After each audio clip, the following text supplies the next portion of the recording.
مولاي صل وسلم دائما ابدا على اعوذ باللہ من الشیطان الرجیم، بسم اللہ الرحمن الرحیم۔ السلام علیکم ورحمۃ اللہ وبرکاتہ۔ میری یہ ویڈیو آج ایک ایسے ٹاپک پر ہے جس ٹاپک پہ بہت زیادہ لڑائیاں، جھگڑے اور بہت زیادہ بحث ہوتی ہے۔ میں اپنی طرف سے کوشش کروں گا کہ اس ٹاپک کو کلیئر کروں اور آپ لوگوں کو سمجھا سکوں۔ 11ویں شریف کیا ہے اور غوث الاعظم کو ہم 11ویں شریف والے پیر کیوں کہتے ہیں، اور کل شریف کا ختم، ساتیں کا، 10ویں کا، 40ویں کا ختم شریف ہم کیوں دلواتے ہیں، اور عام روٹین میں ہم ختم پاک کیوں دلاتے ہیں۔ تو سب سے پہلے ہم 11ویں شریف کے بارے میں ذکر کر لیں۔ اصل میں یہ ایک دن ہے جو دن 10 ہے اور رات 11 ہے۔ اس دن کے اندر بہت سارے ایسے واقعات رونما ہوئے جس کی وجہ سے ہم اس دن کو ایک مقرر دن سمجھتے ہیں۔ میں بہت زیادہ لمبے واقعات میں نہیں جاؤں گا، صرف ایک دو کا ذکر کروں گا۔ جیسے 10ویں محرم کا دن ہے، وہ بھی دن 10واں ہے، رات 11ویں ہے۔ بڑی عید کا دن آتا ہے، دن 10واں ہے، رات 11ویں ہے۔ اس طرح بہت سارے واقعات ہیں جو اس ہی دن رونما ہوئے۔ اب ہم حضرت غوث الاعظم کو 11ویں شریف والے پیر کیوں کہتے ہیں، یہاں پر میں ایک مثال دوں گا کہ ہم قائد اعظم کو بانی پاکستان کیوں کہتے ہیں۔ حالانکہ پاکستان ان اکیلوں نے تو نہیں بنایا، ان کے ساتھ ہزاروں لوگ تھے، ہزاروں لوگوں نے جانیں دی، قربانیاں دیں اپنی، پھر پاکستان وجود میں آیا۔ بہت سارے لوگ تھے جنہوں نے ان کو مشورے دیے، بہت سارے لوگ تھے جو ان کے ساتھ مل کر چلے۔ اکیلے اگر غور کریں تو اگر قائد اعظم محمد علی جناح صاحب اگر اکیلے ہوتے کیا وہ پاکستان بنا لیتے؟ کبھی نہیں۔ ان کے ساتھ ہزاروں لوگ موجود تھے، لاکھوں لوگ موجود تھے، اور ہزاروں لوگوں کی قربانیاں موجود تھیں، تب وہ جا کر بانی پاکستان بنے۔ اب وہ بانی پاکستان کیوں ہیں؟ کیونکہ اس آئیڈیا کی تخلیق انہوں نے کی، انہوں نے ایک چیز کو وجود دیا، ہر چیز کو جمع کیا۔ اسی طریقے سے اب آسانی سے ایک چیز سمجھا دیتا ہوں کہ ہم حضرت غوث الاعظم کو 11ویں شریف والے پیر صاحب اس لیے کہتے ہیں کہ اس چیز کی بنیاد انہوں نے رکھی، نہ کہ یہ ان کے نام کی ہے۔ یہ میں چھوٹی سی ایک بات آپ کو کلیئر کر دوں کہ یہ 11ویں شریف کا ختم حضرت غوث الاعظم کے نام کا نہیں ہے، یہ صرف ایک دن مقرر ہے۔ اس دن ہم اس لیے 11ویں شریف کا ختم دلاتے ہیں کہ یہ دن بڑا بابرکت ہے، اس دن بہت زیادہ واقعات ہوئے، اور وہ بانی ہے اس چیز کے، انہوں نے اس چیز کو جوڑا، اس چیز کو مکمل کیا، اور انہوں نے اس دن کو بابرکت بتایا اور سمجھایا کہ اس دن آپ اللہ تعالیٰ کی عبادت کریں، اور اس دن آپ اللہ کے راستے میں لنگر تقسیم کریں۔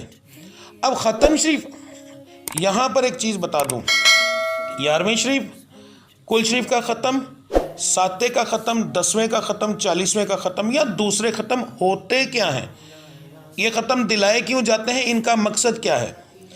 نمبر 1، ہم کھانا کیوں بناتے ہیں؟ سیدھی سی بات ہے، اپنے اوپر ہی غور کر لیں۔ ہم کہیں محفل میں جاتے ہیں، ہماری کوئی دعوت کرے تو ہم سب سے پہلے پوچھتے ہیں یار اس نے پکایا کیا ہوگا؟ یعنی ایک چھوٹا سا سیدھی سی بات کروں، لالچ ہوتا ہے ذہن میں، اس نے کیا بنایا ہے، اس نے کیا پکایا، کھانے کا لالچ، ٹھیک ہے۔ تو ہم لوگ ایک یہ چیز ذہن میں رکھیں۔ دوسرا، اگر ہمارے گھر کوئی مہمان آئے، کیا ہم اسے بھوکا بھیجیں گے کہ یا ہم اس کو کھانا کھلا کر بھیجیں گے؟ تو جو ہم لنگر بناتے ہیں اس کے دو مقصد ہوتے ہیں، ایک تو لوگ آئیں، اور دوسرا ہم ان کی مہمان نوازی کر سکیں۔ اب لوگ کیوں آئیں؟ ٹھیک ہے، آقا کریم دو جہاں صلی اللہ علیہ وسلم کی ایک حدیث مبارکہ ہے کہ اگر 40 لوگ مل کر دعا کریں تو وہ دعا قبول ہو جاتی ہے۔ تو ہمارا کھانا بنانے کا مقصد، وہ محفل کرانے کا مقصد صرف اور صرف اتنا ہوتا ہے کہ وہاں پر 40 سے زیادہ لوگ ہو جائیں۔ یہ پتہ ہی نہیں کہ اللہ کی ذات جب وہاں پر 40 سے زیادہ یا 50 لوگ یا 60 لوگ جب دعا کر رہے ہیں، یہ پتہ ہی نہیں اللہ کی ذات ان میں سے کون سا وہ ایک شخص ہے جس کی آمین کے صدقے میں باقی 40 لوگوں کی آمین قبول ہوگی۔ اصل مقصد اس ایک کو بلانا ہوتا ہے کہ ہمیں نہیں پتا وہ کوئی بچہ ہے، ہمیں نہیں پتا وہ عورت ہے، ہمیں نہیں پتا وہ بزرگ ہے، بس ہمیں اتنا پتا ہے کہ اللہ کی مخلوق میں سے کوئی ایسا انسان ضرور ہوگا جس کی آمین کے صدقے میں ہماری آمین بھی قبول ہو جائے گی۔ تو اصل مقصد لوگوں کو بلانا، ان کے سامنے دعا کرنا، آمین کہلوانا تاکہ اس بندے کے صدقے ہماری آمین بھی قبول ہو اور ہمیں ہمارے اللہ تعالیٰ کی بارگاہ میں ہماری وہ ہر چیز قبول و مقبول ہو جائے۔ غور کیجئے، کوئی بھی ختم پاک اس سے اگر باہر ہے تو وہ ناجائز ہے، ٹھیک ہے۔ اس چیز کا جواب آپ کسی بھی اہل حدیث کو دے سکتے ہیں، ٹھیک ہے۔ کس طرح ختم پاک دلانے کا طریقہ؟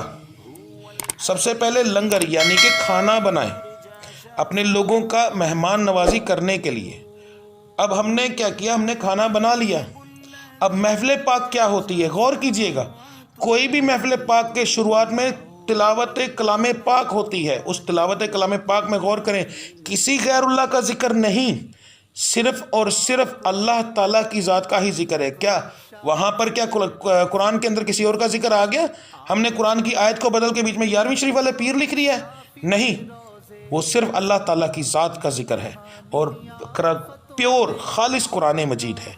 اس کے بعد دوسرا سٹیپ ہوتا ہے، ہم منقبت پڑھتے ہیں یا نعت پڑھتے ہیں، وہ ہمارا عشق ہے، اس کا تعلق ختم سے نہیں ہے۔ ہم اس کو چاول میں نہیں گھسیڑ دیتے، ہم اس کو روٹیوں میں نہیں گھسیڑ دیتے، وہ ہمارا عشق ہے۔ ہم ان کا ذکر کرتے ہیں کہ وہ لوگ پاک لوگ ہیں، ٹھیک ہے۔ آقا کریم دو جہاں صلی اللہ علیہ وسلم کا ذکر کرنا غلط تو نہیں، ان کے اوپر نعت پڑھنا، ان کی تعریف کرنا، ان کے عشق میں رونا، ان کے عشق میں ہنسنا غلط تو نہیں، ٹھیک ہے۔ تو ہم وہ کرتے ہیں۔ کلام پاک کی تلاوت ہو گئی، نعت خوانی ہو گئی، اس کے بعد اگلا سٹیپ دعا کی جاتی ہے، اللہ تعالیٰ سے رو کر مانگا جاتا ہے۔ مجھے یہ بتا دیں کہ کیا ہم کسی غیر اللہ سے مانگ رہے ہیں؟ دعا تو صرف ہاتھ اٹھا کے اللہ کی ذات سے کی جا سکتی۔ تو ختم پاک ناجائز، ختم پاک حرام، ختم پاک غلط کیسے ہوا؟ مجھے بس ثابت کر کے دکھا دیں۔ یہ سوال آپ کسی سے بھی کر سکتے ہیں کہ ہمیں اس کو ثابت کر کے دکھائیں کہ ہمارا ختم کہاں خراب ہے۔ بھائی، ایک چیز کا نام دیا گیا ہے بس، ختم پاک، ٹھیک ہے۔ جیسے ایک دو بندے، دو جوڑے آپس میں جب ملتے ہیں، اس کا نام دے دیا گیا شادی، اس کی شادی ختم کر دو، پھر کوئی اور نام رکھ دو، ٹھیک ہے۔ کسی بھی چیز کا، کسی انسان کو ہم نے آواز دینی ہے تو ہم اس کا نام سے اس کو پکاریں گے۔ کوئی بندہ ہے آصف ہے، ہم اس کو بلائیں گے تو ہم اس کو آصف کہہ کر پکاریں گے، بغیر نام کے ہم اس کو کیسے بلا سکتے ہیں؟ اگر ہم نے کسی کو دعوت پہ بلانا ہے تو ہم اس کو بتاتے ہیں بھائی فلاں چیز کی دعوت ہے، وہ پوچھتا ہے، ہم اسے کہتے ہیں جی ہمارے گھر پہ آؤ، ہم نے تمہاری دعوت کرنی ہے۔ پہلا سوال، کس چیز کی دعوت کر رہے ہو؟ یار مجھے تم اچھے لگتے ہو اس لیے میں آپ کی دعوت کر۔ اب یہاں پر ہم نے کیا اس کو کہا؟ آپ مجھے اچھے لگتے ہیں، ٹھیک ہے، اس لیے میں آپ کو بلا رہا ہوں۔ تو ختم پاک ایک نام ہے اس تہوار کا، اس موقع کا، اس چیز کا، اس فنکشن کا، ٹھیک ہے۔ اس کا میں سیدھی بات کروں، اس کا ہم نے ایک نام رکھا ہوا ہے ختم پاک، اس کا کوئی تعلق نہیں کسی چیز سے، صرف ایک نام ہے اور یہ حرام نہیں۔ اگر حرام اس صورت میں ہے کہ آپ ڈائریکٹ دعا اللہ کی ذات کے علاوہ کسی غیر اللہ سے دعا کرو، تو ثابت کریں ہم کہاں دعا کسی اور سے کرتے ہیں۔ ہم اس لنگر کے اوپر جو ہم پڑھتے ہیں، ہم اس کے اوپر کیا پڑھتے ہیں؟ دعا کرنے کا طریقہ بھی یہاں پر بتا رہا ہوں۔ درود پاک پڑھتے ہیں ہم شروع میں، اس کے بعد الحمد شریف ہوتا ہے، کل شریف ہوتی ہے، اس کے بعد اللہ کی ذات سے ہم یہ کہتے ہیں کہ یا اللہ ہم نے جو لنگر بنایا، یعنی جو تیرے بخشے رزق میں سے ہم نے رزق رکھا، وہ سب تیری رضامندگی کے لیے، تیری خوشنودگی کے لیے، تیری بارگاہ عالیہ میں ہم پیش کرتے ہیں، قبول و مقبول فرما۔ اب کیا یہ کہنا غلط ہے کہ یہ یا رب العزت ہم نے یہ جو کھانا بنایا ہے تیرے بخشے رزق میں سے ہم تیری بارگاہ میں پیش کر رہے ہیں؟ پھر اس کا ثواب آقا کریم دو صلی اللہ علیہ وسلم کی بارگاہ عالیہ میں ہدیتاً، تحفۃً، آجزانہ طور پر، غلامانہ طور پر پیش کرتے ہیں، قبول و مقبول فرما۔ غلط ہے۔ پھر آقا کریم دو صلی اللہ علیہ وسلم کی طفیل کر کے، ٹھیک ہے۔ یہاں پر ایک چیز بتا دوں میرے بھائی، کسی افسر سے اگر کام لینا ہو، ٹھیک ہے، تو اس کے کسی کلرک کے پاس جانا پڑتا ہے، اس کے کسی دوست کے پاس جانا پڑتا ہے، اس کی کسی جاننے والے کے پاس جانا پڑتا ہے، پھر وہ ہمارا کام کرتا ہے۔ کیا اس کے بغیر ہوتے ہیں کام؟ ڈائریکٹ جا کے دکھاؤ نا ذرا مجھے کسی افسر کے بعد باہر، اگر جو باہر کھڑے ہوئے اگر دھکے مار کے باہر نہ نکالے تب کا بات کرنا، ٹھیک ہے۔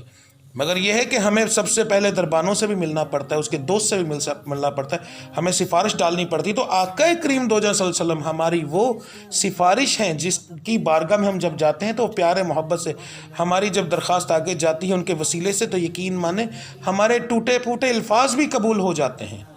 اللہ کی ذات ایسا کرم کرتی ہے، ٹھیک ہے۔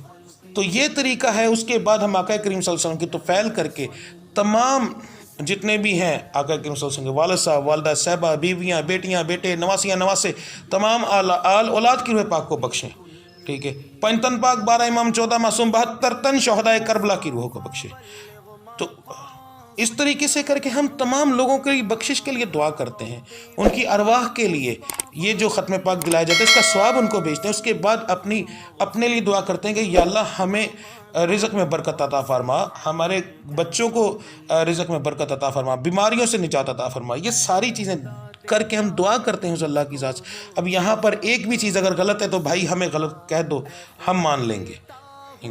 تو یہ ہے اصل طریقہ، اسی طریقے سے ختم پاک دلانا چاہیے۔ ختم پاک صرف ایک نام ہے۔ 11ویں شریف والے صرف اس لیے 11ویں شریف والے پیر صاحب ہیں کہ وہ اس چیز کے بانی ہیں، انہوں نے اس چیز کو مکمل کیا، انہوں نے اس چیز کو چلایا، اس لیے ہم ان کو 11ویں شریف والا پیر کہتے ہیں، ٹھیک ہے۔ وہ غوث الاعظم کس لیے، وہ ایک علیحدہ ٹاپک ہے، وہ فقر کا حساب ہے، وہ عام لوگوں کی سمجھ سے باہر ہے، ٹھیک ہے۔ یہاں پر میں صرف ایک ٹاپک یہ کلیئر کر رہا ہوں۔ تو انشاءاللہ اگر اس میں آپ کا کوئی سوال ہو تو آپ میری ویڈیو کے نیچے لازمی کمنٹ کریں، میں کوشش کروں گا آپ کو جواب دینے کی۔ تو ملتے ہیں اگلی ویڈیو میں، تب تک کے لیے مجھے اجازت دیجیے۔ اللہ آپ سب کا حامی اور ناصر ہو۔ السلام علیکم ورحمۃ اللہ وبرکاتہ۔